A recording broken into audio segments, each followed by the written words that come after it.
Audio Jungle.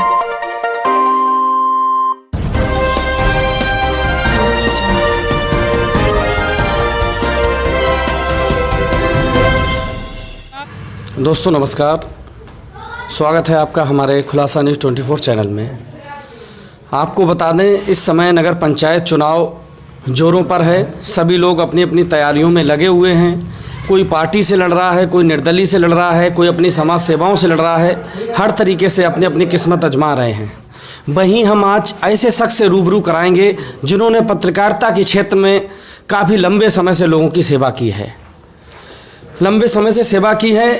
एक दिन ऐसा था कि हम भी इन्हीं से पत्रकारिता से जुड़े थे और आज हम अपने बड़े भाई जितेंद्र साख जी का इंटरव्यू ले रहे हैं कि किस तरीके से पत्रकारिता की लोगों के बीच दिलों में जगह बनाई। वो जगह नगर पंचायत के चुनाव में साफ दिखती नज़र आ रही है। हालांकि पार्टी से भी आवेदन किया था, लेकिन पार्टी ने कुछ भी रहा हो, पुराने जो प्रत्याशी रहे हैं उनको ही टिकट दिया है। लेकिन लोगों के दिलों में जगह बनाना बहुत बड़ी बात है। उसी को लेकर हम आपसे रूबरू कराएंगे और उनसे जानेंगे कि क्या तैयारी है, किस तरीके से आज चुनाव कार्यालय का उद्घाटन हुआ। यहाँ पर भी हमने देखा आकर सारी सीमाएं टूट गईं। कई दलों के नेता यहाँ पर मौजूद मिले, वो हम अपने वीडियो में भी दिखाएंगे। शायद आप चौंक जाएँ कि जो कट्टर बीजेपी कहने वाले नेता आज हमारे बड़े भाई जितेंद्र साख जी पत्रकार के साथ खुलकर उनका सहयोग कर रहे हैं। अब हम उनसे पहले बातचीत करेंगे, जानेंगे चुनाव की तैयारी क्या है। जी, पहले तो आपके चैनल को न्यूज़ 24 खुलासा न्यूज़ को धन्यवाद बहुत बहुत, जो आपने मुझे इस लायक समझा। और रह गई हमारे पत्रकारिता जगत की बात, तो हमने काफ़ी लंबे समय से जो है पत्रकारिता की है। आप जब आप गांव में हम आपके जब जाते थे तो आप भी जो है बाढ़ संबंधित जो भी खबरें होती थी आप मुझे सूचना देते थे, तो मैं उसको कवर करता था। और रह गई चुनाव की बात, मेरी तैयारी हमने अपने अकेले तैयारी नहीं की है, ये मुझे मालूम ही नहीं था। मैं चेयरमैन ही लड़ूंगा, लेकिन जनता की जो जिस तरीके से आवाज़ आई कि यहाँ शमशाबाद में बदलाव होना चाहिए और बदलाव के लिए आप ही विकल्प हैं, उस आधार पे हमारे समाज के लोग भी मेरे पास आए और उन्होंने लोगों ने कहा कि आप देखो, लंबे अरसे से सारे अधिकारियों सभी से लोग जुड़े हैं और यहाँ आपकी ज़रूरत है। उस आधार पे मैंने अपने आप को फिर विचार करके अपने आप को आगे रखा। तो फिर मैंने भारतीय जनता पार्टी से अपना आवेदन किया और आवेदन के बाद जिस तरीके से मेरी दमदारी से जो है ऊपर के जो पहुंचा प्रदेश लेवल पे हमारा आवेदन, लेकिन हमारी जो है कमज़ोरी वहाँ पे साबित हुई जहाँ जो जिम्मेदार थे उन लोगों ने अपनी जिम्मेदारी ना समझ के ऐसे गलत हाथों में जो है टिकट दे दी। उनका यही निर्णय जो है गलत हुआ, जिससे हमारे उस पर कोई फ़र्क नहीं पड़ा। मेरा हौसला तो पब्लिक से था।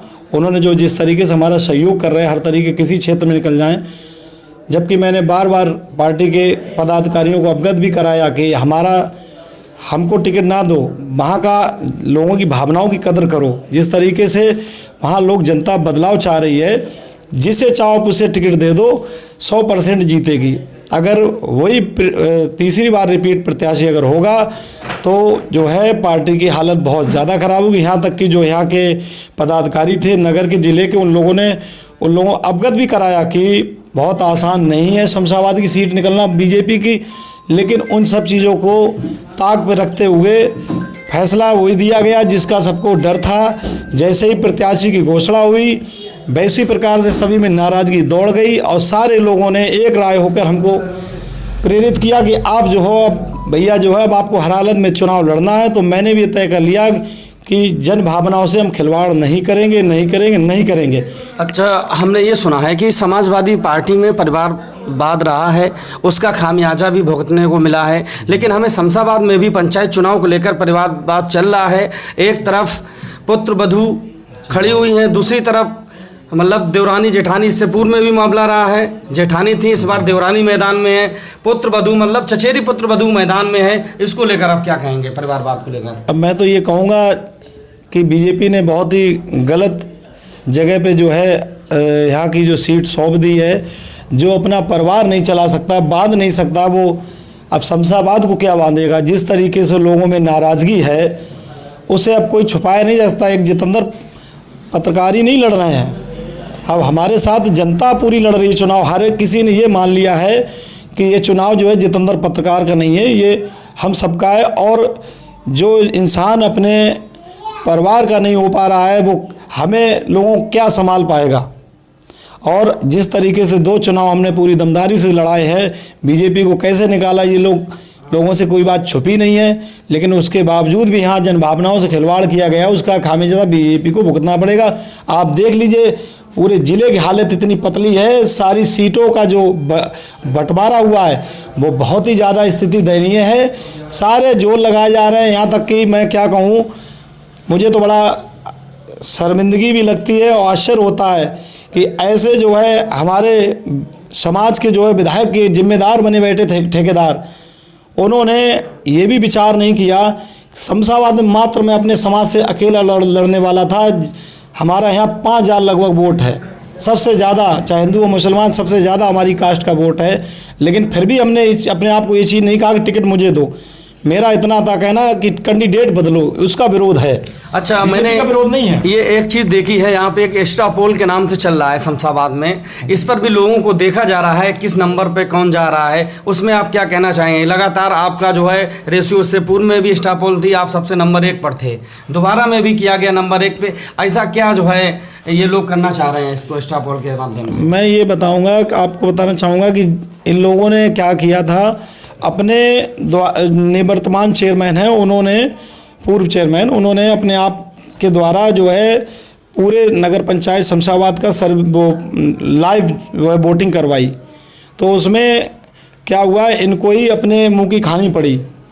जब जनता ने अपना रिजल्ट दिया तो सबसे टॉप पर हमारा नाम था।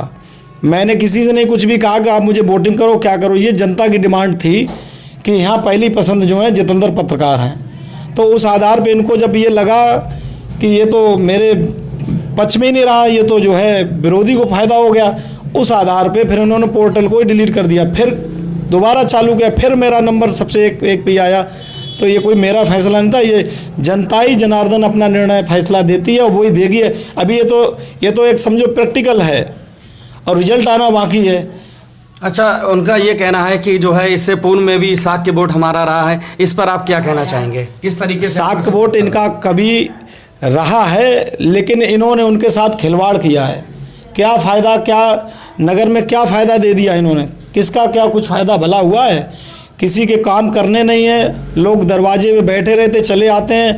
थाने का कोई काम है तो वो इधर उधर भटकना, मेरे पास लोग आते हैं, मैं उनकी समस्या का समाधान करता हूँ। ये किसके साथ करते हैं? अगर इन्होंने काम किया तो इनका विरोध फिर क्यों है? किस बात पे विरोध है? इनके साथ लोग जुड़े, वही पब्लिक है तुम्हें गद्दी पे बैठा दी, वही पब्लिक है तुम्हें नीचे उतारती है। इसका क्या मतलब? इसको भी जन भावनाओं को समझना पड़ेगा ना।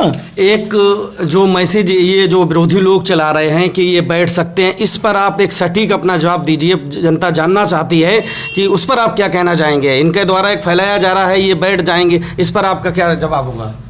मैं आपको अवगत करा दूं कि ना तो मैं किसी के दबाव में आने वाला हूं, ना ही बैठने वाला हूं। हाँ, लोगों के दिमाग में ये अभी तक जो हमारे समाज के जो ठेकेदार हैं, माननीय विधायक जी, उनको उन्होंने यहाँ लोगों का ठेकेदार समझ रखा है कि यहाँ जो है जनता जो है, हमारा समाज जो शाक्य समाज है, उनका गुलाम है। उनको ये नहीं समझ में आ रहा है कि समय बदल चुका है। जिस तरीके से तुम यहाँ की जनभावनाओं से खिलवाड़ कर रहे हो, ठेकेदार बने घूम रहे हो, कभी समाज का ही मुड़ के देखा है? तुम यहाँ आके समझा जाते हो, फिर भी तुम्हारे लोग इज्जत करते हैं, तुम्हारी बात को रखते हैं, कैंडिडेट को जितवाते हैं, लेकिन तुम पीछे मुड़ के कितनी बार देखे?